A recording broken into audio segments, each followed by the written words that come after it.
¿Cómo están, gente de la internet? Bienvenidos a otro episodio más de Hablando de lo que sea con Nacho Armpa. Y yo soy Nacho Armpa y sean bienvenidos a este podcast en el que convertimos la historia más sangrienta en entretenimiento de humor.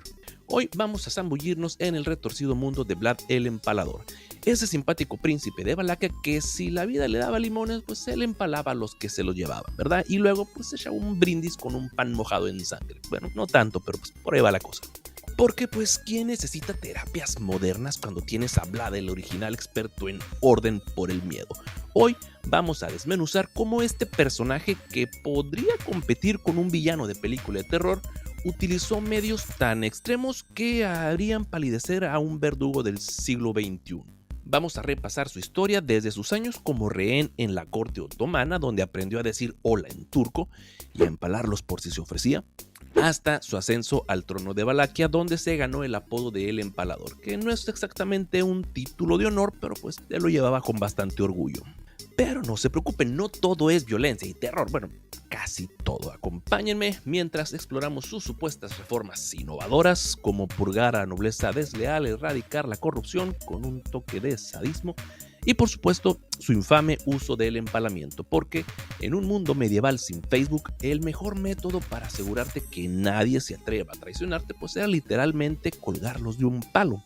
Así que prepárense para un episodio lleno de historia y brutalidad, y tal vez un poco de sarcasmo para suavizar tantito el dolor, o al menos para hacerlo más entretenido, ¿verdad?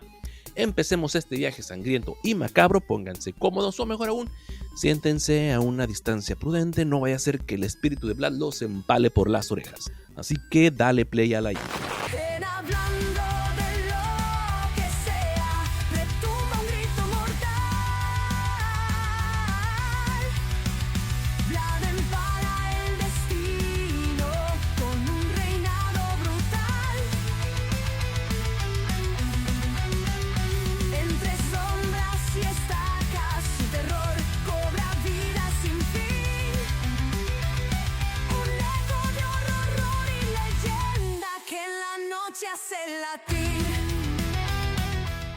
Ahora, hagamos una breve mención sobre quién fue Vlad el Empalador y por qué sigue siendo una figura tan fascinante y tan controvertida. Vlad III, también conocido como Vlad Tepes, fue un príncipe de Valaquia en el siglo XV y no precisamente por sus habilidades diplomáticas o por una sonrisa encantadora. Este señor del terror, podemos llamarlo así, se ganó su apodo por emplear el empalamiento como una forma de ejecución tan extrema que sí sacaba bastante de onda, incluso en tiempos tan violentos como esos, ¿verdad? Pero hay que poner atención aquí, no todo era maldad sin sentido, tratando de justificar un poco aquí este compa, ¿no? En un contexto feudal lleno de traiciones, conflictos internos, amenazas externas, Vlad decidió que la única forma de mantener el orden era a base del terror. Mientras unos lo veneran como un héroe nacional que defendió su tierra contra los invasores otomanos, otros lo recuerdan más como un tirano despiadado que si viviera hoy probablemente lo juzgarían por crímenes de guerra. Imagina, en lugar de usar métodos modernos de seguridad, Vlad empalaba a todo el que se le cruzaba. Hasta se dice que disfrutaba ver el bosque de empalados que creaba para asustar a sus enemigos y de paso recordarle al pueblo que con la ley no se juega. Y es esa mezcla de brutalidad y de alguna forma retorcida justicia feudal lo que lo ha convertido en un personaje de leyenda. Imagina que se te ocurre ir de vacaciones a Valaquia, ¿no? Y cuando cruzas el letrero de bienvenidos a Valaquia, y a los metros te encuentras con brochetas humanas a la derecha, brochetas humanas a la izquierda, y pues claro que te vas a comportar en ese lugar, ¿no? Y por si fuera poco, su vida y métodos inspiraron al mismísimo Bram Stoker para crear al Conde Drácula. Así, Vlad trasciende su tiempo. De ser un príncipe sanguinario pasó a ser el arquetipo del vampiro, lo que añade una capa extra de misterio y controversia a su figura. En definitiva, Vlad el Empalador es el clásico villano histórico, un hombre de acción brutal que en un mundo de caos y guerra utilizó el terror para imponer el orden. Un héroe para algunos, un monstruo para otros y siempre el protagonista perfecto para las leyendas más oscuras y sangrientas. Y sin más preámbulos, vamos ahora a adentrarnos en la historia de este personaje que literalmente dejó una marca imborrable, o mejor dicho, un montón de estacas en la historia. Ahora vamos a situarnos en el mapa medieval de Europa del Este y nos ubicamos en esos territorios tan importantes en la historia de Vlad, que es Valaquia, Transilvania y Moldavia. Y vamos a empezar por Valaquia, la tierra donde Vlad se coronó como el príncipe del terror. Vamos a empezar por Valaquia, que es la tierra donde Vlad se coronó como el príncipe del terror. Valaquia se extendía en lo que hoy conocemos como el sur de Rumania, que es una zona de colinas, valles, ríos, ideal para montar emboscadas y para empalar a quien se atreva a traicionar el orden. Es el territorio donde los habitantes sabían que si te portabas mal, había tabla. Y en serio, con mucho estilo. Si hablan fuera de turno, hay tabla. Si miran por la ventana, hay tabla. Si miran mis sandalias, hay tabla.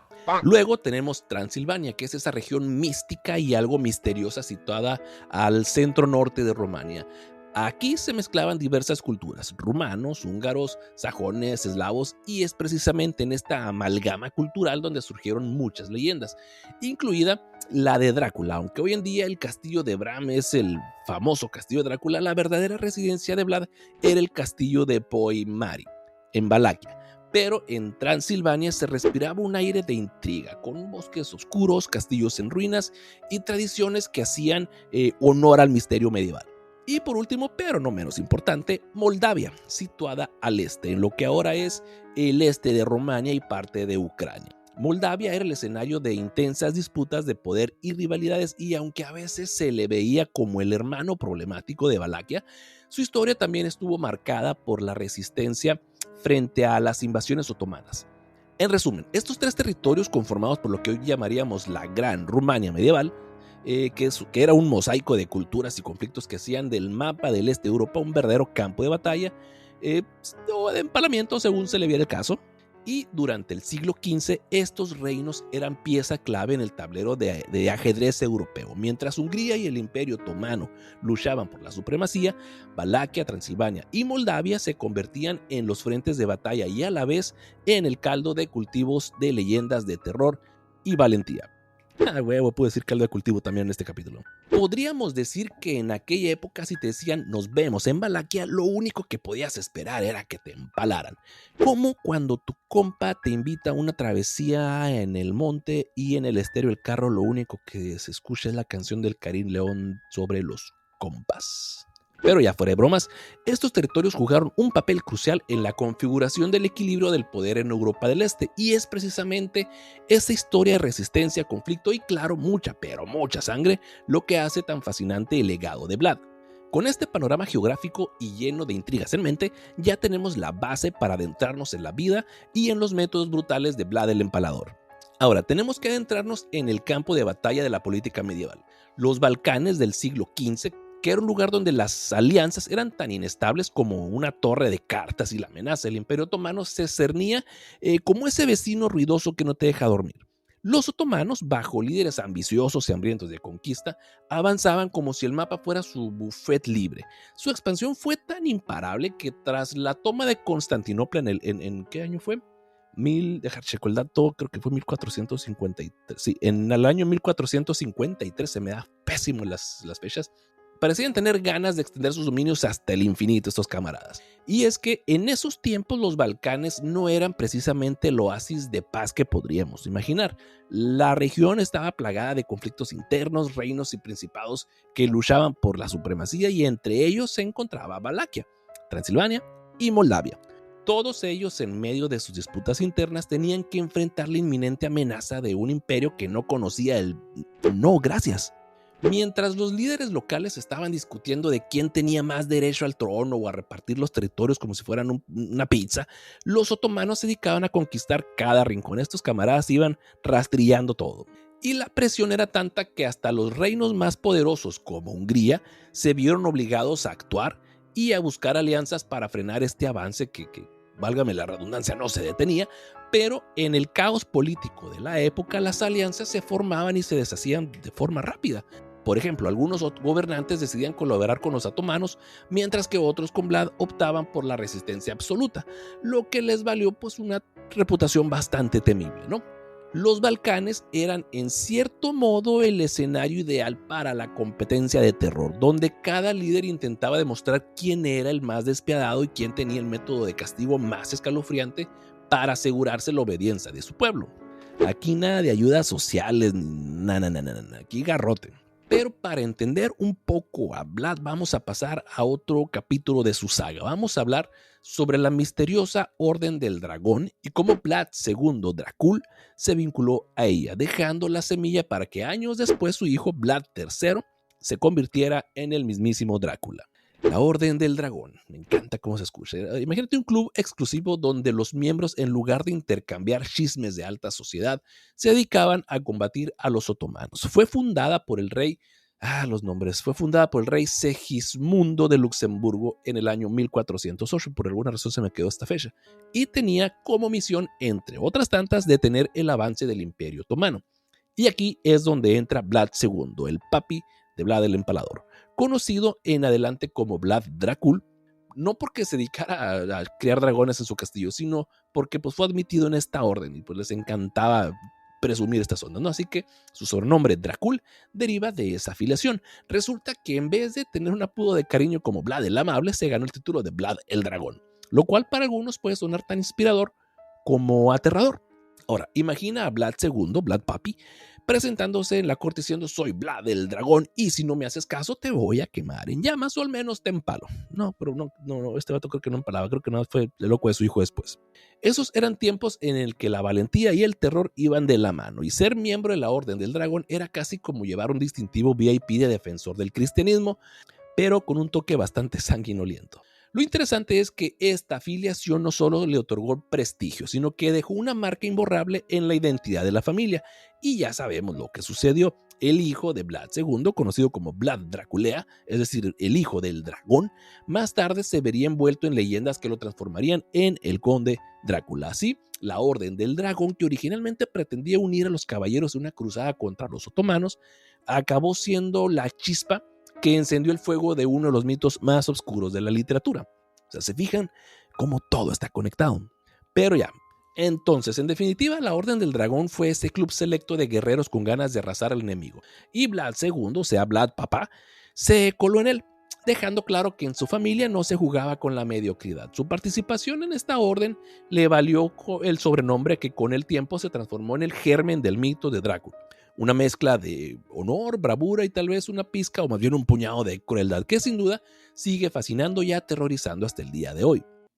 Entonces ya pintamos un contexto histórico de la fecha y el lugar. Ahora continuamos nuestra travesía en el oscuro y retorcido mundo de Vlad el Empalador y ahora vamos a desmenuzar sus orígenes y juventud, la cuna del futuro príncipe sanguinario.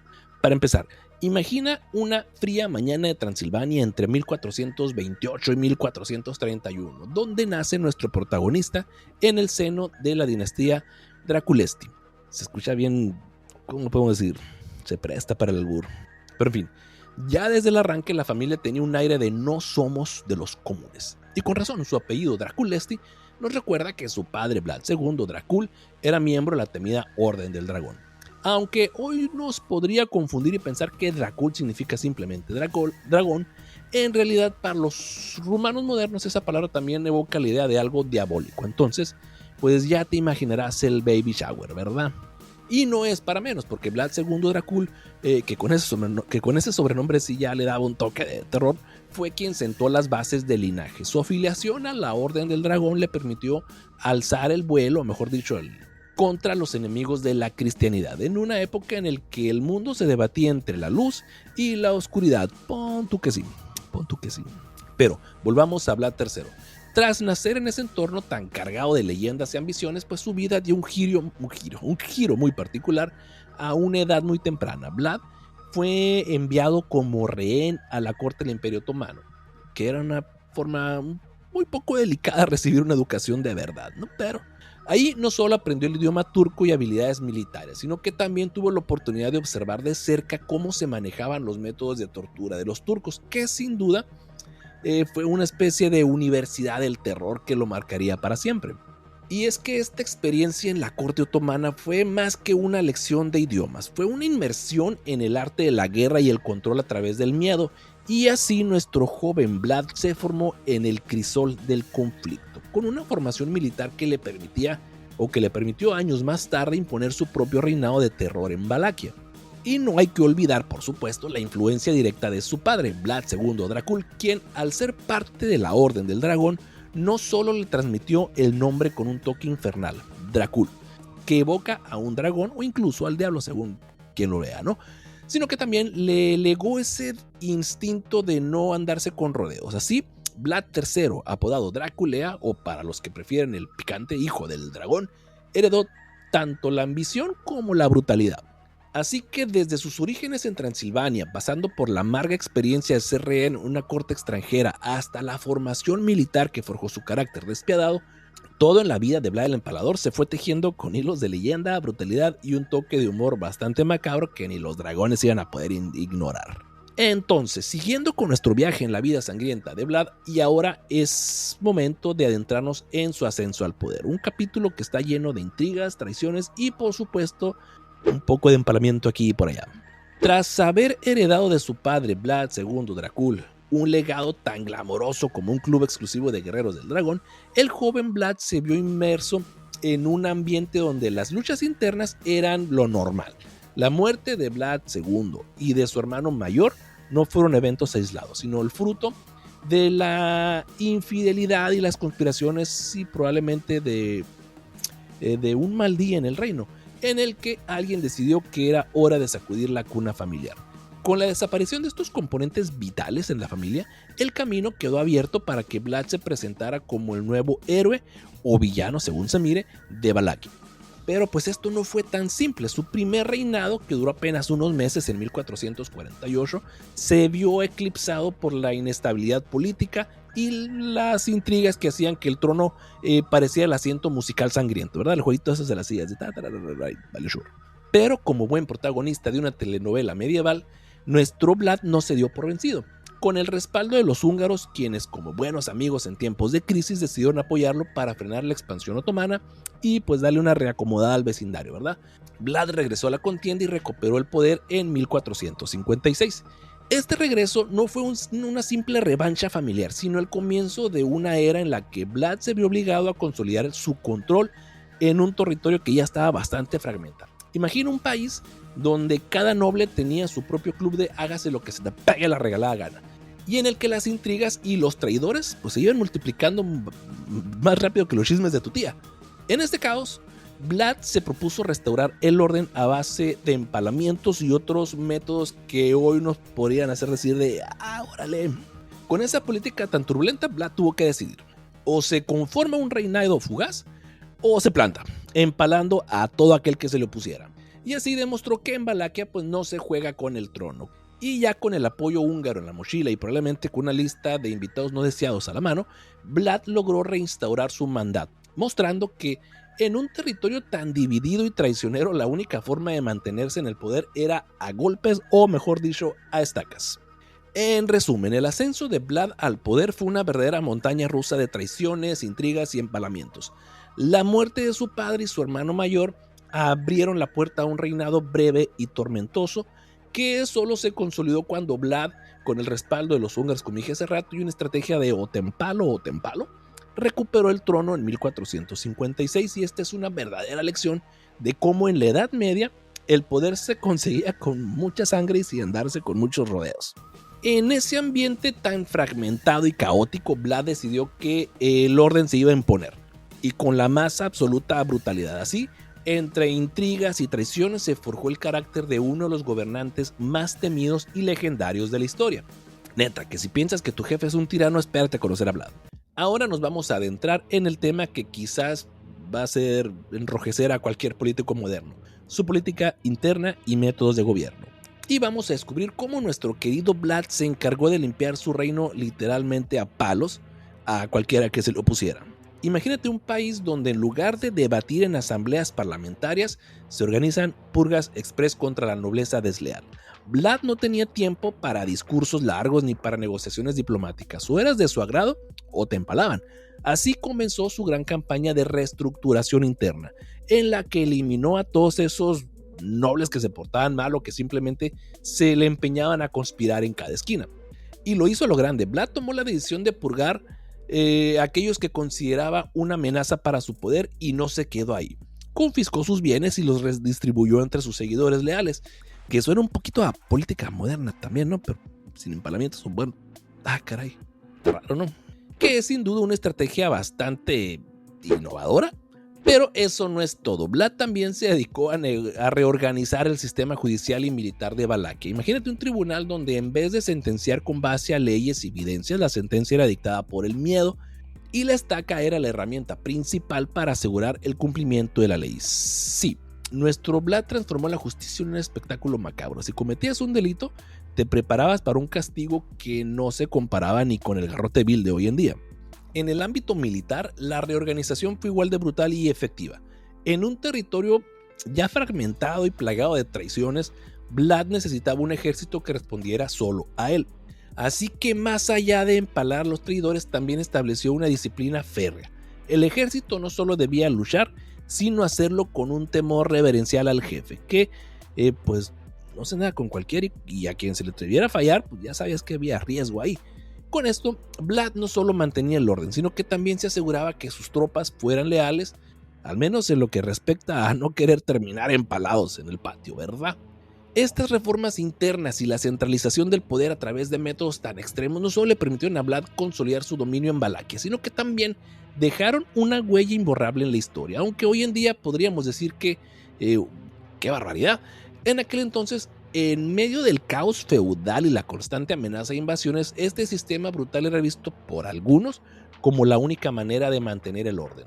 Y con esto Vlad el Empalador demostró que en Valaquia no se jugaba con el poder. Con métodos que sí hacían palidecer a cualquier película de terror, instauró un régimen de miedo que, a pesar de su brutalidad, tenía el objetivo de centralizar y fortalecer su gobierno en un territorio sumido, que ya estaba sumido en un caos, y vaya que lo logró. Y ahora toca adentrarnos en cómo usó el terror como herramienta de control. Aquí olvídate de debates como justicia restaurativa o sanciones administrativas, porque aquí el lema era: si te portabas mal, te voy a empalar. Y no es que Vlad tuviera un gusto especial por la carpintería forzada, sino que el empalamiento se convirtió en su método estrella para mantener a raya a enemigos y traidores. Y ya entrados pues uno que otro ladrón de pan, ¿verdad? Y vamos a empezar con el empalamiento, que era prácticamente el castigo ejemplar en la era medieval de Vlad. La técnica consistía en clavar una estaca larga, sin punta para maximizar el sufrimiento, a través del cuerpo de la víctima, ya fuera por el abdomen, la espalda o en ocasiones más macabras por otras partes que ya estaban agujeradas, para asegurarse que la agonía se prolongara tanto como fuera posible. Esa es la esencia del empalamiento, no solo una ejecución, sino una advertencia visual de lo que te sucedía si te portabas mal. Y si empalar no fuera lo suficientemente creativo, Vlad no se limitaba a eso. Su repertorio de métodos brutales incluyen también decapitaciones para los casos menos complejos, mutilaciones para castigar la insolencia, por ejemplo, cortando la nariz o la oreja a los que lo desafiaban, y torturas públicas que convertían cada ejecución en un espectáculo macabro. Un ejemplo infame de su arte del terror es el famoso Bosque de los Empalados. Se dice que Vlad llegó a empalar a decenas de miles de prisioneros en un solo episodio, dejando a lo largo de las principales rutas pues un auténtico jardín macabro de estacas, coronadas por cuerpos en agonía. Este macabro paisaje era en sí mismo una lección visual de: si te atreves a desafiar a la autoridad, podías acabar formando parte de ese exquisito decorado natural. Y todo esto tenía un propósito: el miedo, que era el idioma universal de Vlad. Al utilizar estos métodos brutales, no solo eliminaba a quienes se les oponían, sino que también instauraba una disciplina tan inflexible que la mera mención de su nombre era suficiente para hacer dudar incluso a los rebeldes más temerarios. En resumen, en el reino de Vlad el Empalador, la justicia se administraba a punta de estaca, con empalamientos, decapitaciones, mutilaciones y torturas públicas. Vlad transformó la violencia en una herramienta de control social y político, aunque hoy en día pues estos métodos pues tal vez nos hagan reír o nos saquen de onda, ya en tono de humor negro, ¿no? En su tiempo era la norma para mantener el orden en un territorio plagado de intrigas, traiciones y, claro, enemigos dispuestos a invadir en cualquier momento. Y mientras algunos lo ven como un tirano sanguinario, otros sostienen que su mano dura fue necesario para forjar un orden en medio del caos medieval, y claro que lo hizo. Ahora pasamos a uno de los capítulos más intensos y literalmente cortantes de la historia: la lucha contra el Imperio Otomano, centrada en la relación directa entre Vlad y el sultán Mehmed II. Creo que se dice así, Mehmed, que tiene una H en medio. No sé si es Mehmed o Mehmed. En fin, imagínate esto. El poderoso Mehmed II, conocido como el Conquistador, se presenta en la puerta de Vlad exigiendo tributo como si fuera un cobrador de impuestos medieval con muy mal genio. La relación entre Vlad y Mehmed II fue un constante tira y afloja. Por un lado, el sultán exigía obediencia y tributo, que era una forma de demostrar una superioridad, obviamente, pero Vlad, con su inquebrantable espíritu de no me estés molestando, rechazó tajantemente estas demandas y no se quedó en palabras. En lugar de entregar tributo, Vlad optó por una respuesta muy directa y sangrienta. Imagínate a Vlad recibiendo a los enviados otomanos y en lugar de saludarles cordialmente, los empaló en el acto, y esa respuesta diplomática, digamos, era su forma de demostrar de que aquí no se viene a jugar. Y no era un caso aislado. Durante sus campañas, Vlad se lanzó a emboscar campamentos otomanos, dejando a su paso no solo cuerpos, sino un mensaje claro de: si vienes con tus exigencias, yo te voy a mandar de regreso, pero con las patas hacia enfrente. Y entre 1461 y 1462, mientras los otomanos se preparaban para una gran expedición, Vlad organizó incursiones nocturnas y tácticas de tierra quemada para debilitar al enemigo.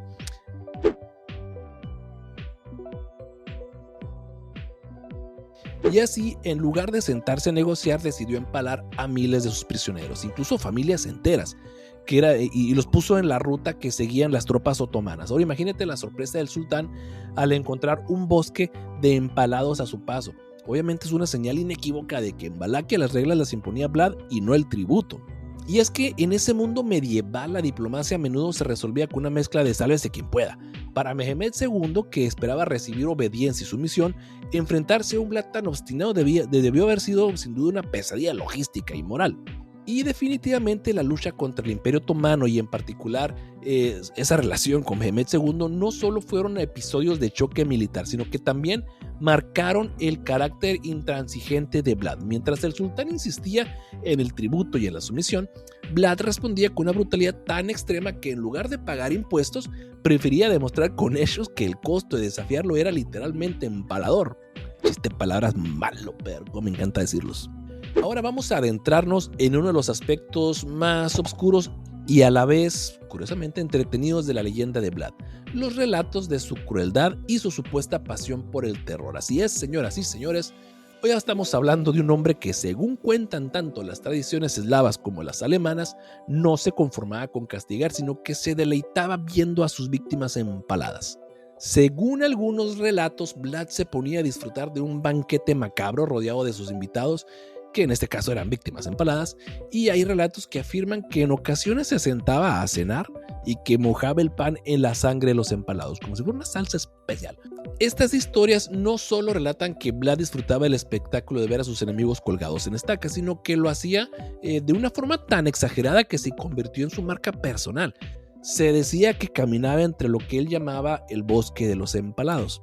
Y se cuenta que Vlad se tomaba su tiempo para exhibir públicamente estos trofeos, vamos a llamarlos trofeos, obligando a la población a presenciar el resultado final de su sistema de justicia a punta de estaca. Ahora imagínate pasar por la plaza del pueblo y encontrarte con una galería al aire libre de víctimas empaladas. Esa era la forma en la que Vlad te decía: aquí mando yo, y si te portas mal te convierto en decoración permanente de la plaza. Y estas anécdotas, difundidas tanto en leyendas eslavas como en las alemanas, han contribuido a cimentar su imagen de tirano despiadado.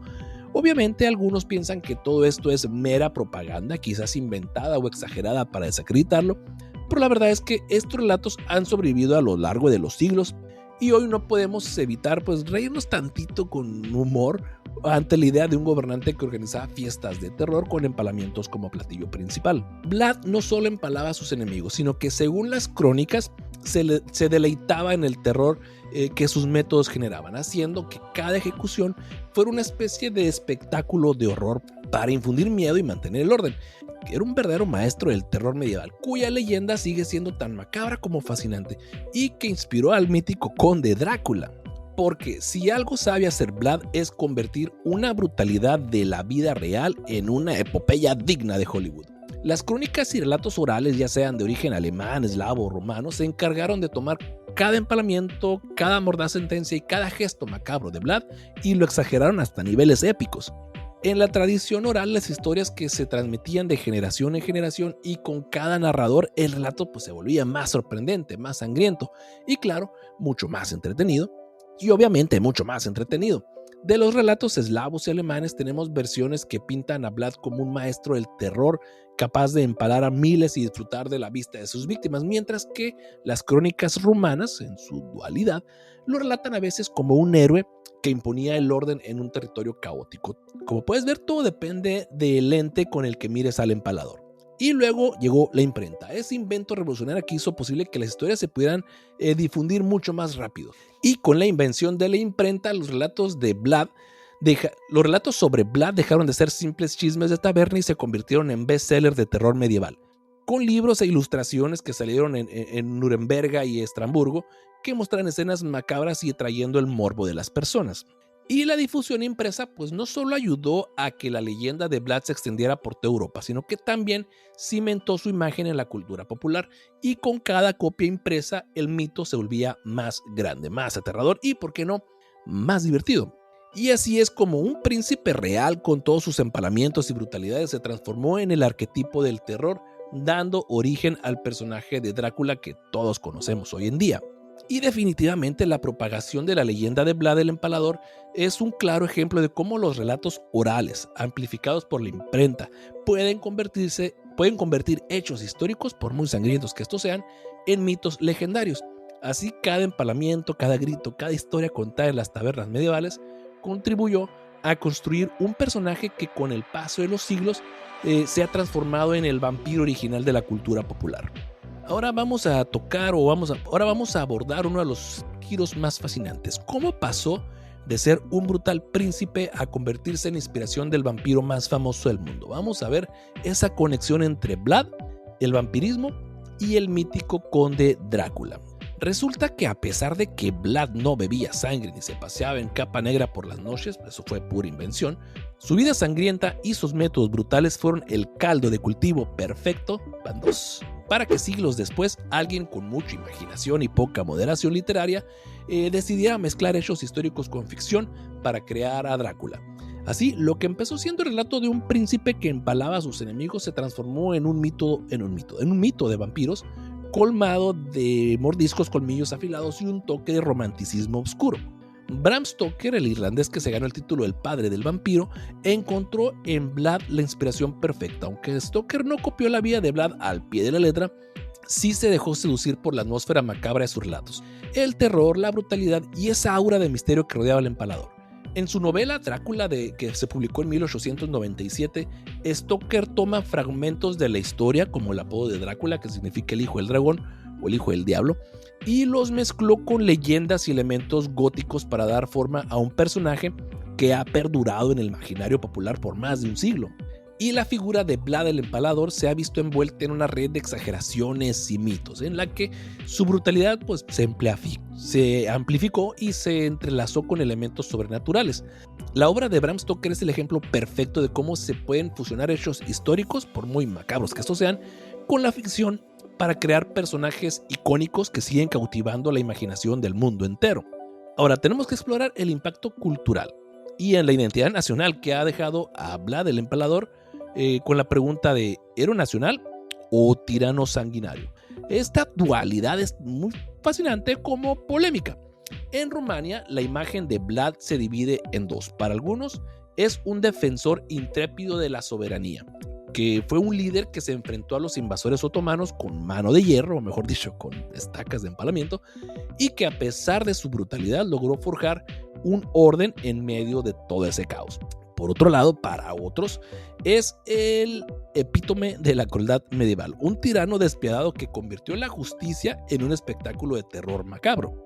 Y es esta dualidad la que ha dejado huella en todos los rincones de la cultura, desde el arte hasta la literatura y obviamente en el cine. Vlad ha sido retratado de maneras muy diversas. Por un lado tenemos obras de arte y murales que lo exaltan como un guerrero patriótico y un símbolo de resistencia, mientras que por otro lado las crónicas y las novelas y hasta las películas de vampiros lo pintan como un monstruo que se deleitaba de empalar a sus enemigos. Y podemos tomar como ejemplo la literatura, volviendo a mencionar otra vez a la obra de Bram Stoker, que se inspiró en su leyenda para dar vida al conde Drácula. En el cine tampoco faltan las representaciones, desde las oscuras y góticas adaptaciones que nos recuerdan que el terror puede ser arte hasta producciones más modernas que reinterpretan su historia con un toque de acción y efectos especiales. Cada versión, aunque a veces exagerada o distorsionada, mantienen viva la esencia de este personaje polémico que con cada empalamiento dejaba una marca imborrable en su historia. En definitiva, Vlad el Empalador sigue siendo un enigma, un hombre que a la vez es venerado y condenado, cuya imagen ha sido moldeada por siglos de leyendas, exageraciones y reinterpretaciones artísticas. ¿Es un héroe o es un villano? Quizás la respuesta dependa de a quién le preguntas, pero una cosa es segura: su legado sigue inspirando debates, historia y hasta películas de vampiros. Y con esto llegamos al final de nuestro sangriento, oscuro y macabro episodio sobre la vida de Vlad el Empalador. Y solo queda preguntarles, ¿ustedes qué creen? ¿La brutalidad de Vlad fue, en cierto modo, una respuesta necesaria a los tiempos caóticos en los que se vivió, o simplemente fue un exceso inhumano de su parte? ¿Qué imagen le dan? ¿Héroe nacional o tirano de pesadilla? Deja tus comentarios en la plataforma donde me estés escuchando. Y ahora sí, cerramos este episodio hablando de lo que sea. Gracias por acompañarme en este viaje por la historia de Vlad el Empalador. No olvides suscribirte para no perderte nuestro próximo capítulo, donde seguiremos explorando los misterios y controversias del pasado. Así que pásala, abuelito, no dejes que te empalen, a no ser que te guste ese pedo. Entonces ahí, como la vayas sintiendo, te vas recargando. Adiós.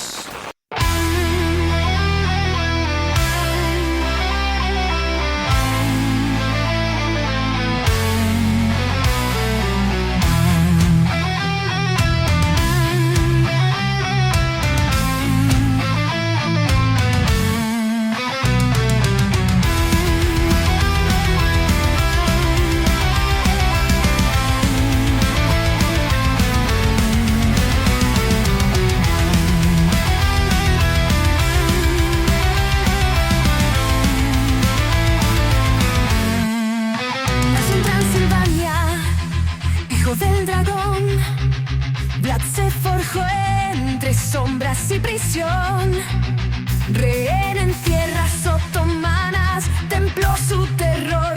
Desde joven ya marcaba su destino de horror. En hablando de lo que sea, retumba un grito mortal. Vlad empala el destino con un reinado brutal. Entre sombras y estacas su terror cobra vida sin fin. Un eco de horror y leyenda que en la noche hace latir. En luchas internas su padre y hermano cayeron. Con apoyo húngaro al poder volvió y mandó. Purgan los traidores, la justicia se impone. Empalamientos y gritos, su reino se erige en canción. En hablando de lo que sea, retumba un grito mortal. Vlad empala el destino con un reinado brutal. Entre sombras y estacas su terror cobra vida sin fin. Un eco de horror y leyenda que en la noche hace latir. Del terror real nace el mito inmortal. Stoker lo tejió en Drácula, leyenda letal. Hechos y fábulas se funden en oscuridad. Vlad eterno en la noche reinará en la eternidad. En hablando de lo que sea, retumba un grito mortal. Vlad empala el destino con un reinado brutal. Entre sombras y estacas su terror cobra vida sin fin. Un eco de horror y leyenda que en la noche hace latir. Con cada nota se escucha su eco sangriento. Vlad vive en la historia en un oscuro juramento.